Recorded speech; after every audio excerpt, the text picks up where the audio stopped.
Welcome back to Sling and Dirt. We're at the Mud Nationals, and now it's time for the Mud Bog back here in the Lone Star State. The pit is just right for the best of the best mud boggers in the country to get on board and go after it. We've got the CanAm mud bog going on right now, and this is the thickest, nastiest mud we've seen in years. We've been racing a lot of water pits lately, and all the racers decided they wanted to go old school. They said, "High lifter, design us a peanut butter pit. We want to work to get through it."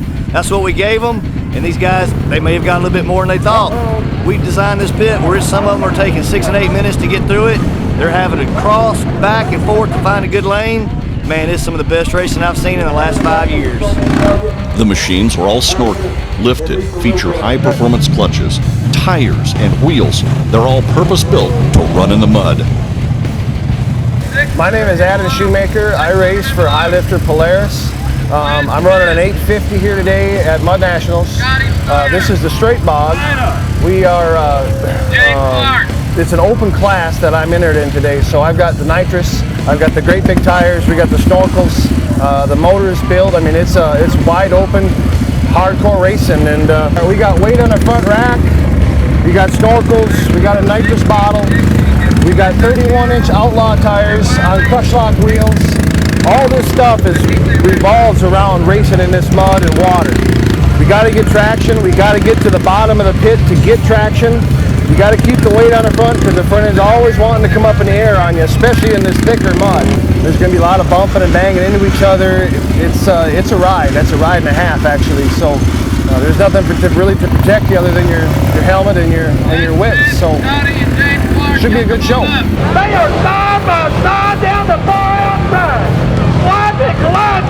Clint Smith up on the bumper. Adam Lander trying to pull out front. Clint Smith makes the move. They Clint gets Adam trying to get him. Here comes Clint. It's Adam Lander by a lane. Clint Smith moving up on the back bumper. Adam Lander stretches it out of Adam Ladner from Mud Nuts Racing takes the 600cc and under victory on his CanAm 500. Clint Smith, representing Team Off-Road Explosion, was the runner-up. Yeah, I let everybody take off. I figured I had the power to skim past them. That's what I used, the power to my advantage. But other than anything else, I don't think I'd have made it no further than that. It's 4 wide into the mud. If you win, you move on to continue racing. If you lose, it sometimes means an assist from the Warren Winch recovery vehicle.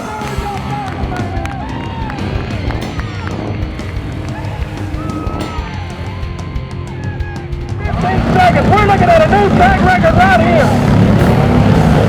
This is going to be a track record. It's side by side down there. Y'all make some noise. He makes it.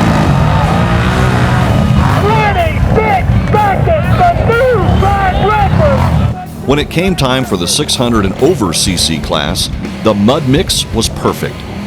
Every heat race winner was setting a new record. Riders were mastering their nitrous usage and throttle control to master and tackle the mud. They're lined up. Everybody's looking at the green line now.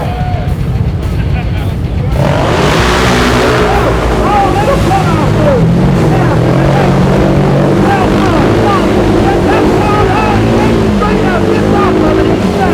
Now, here we go. 3 wide.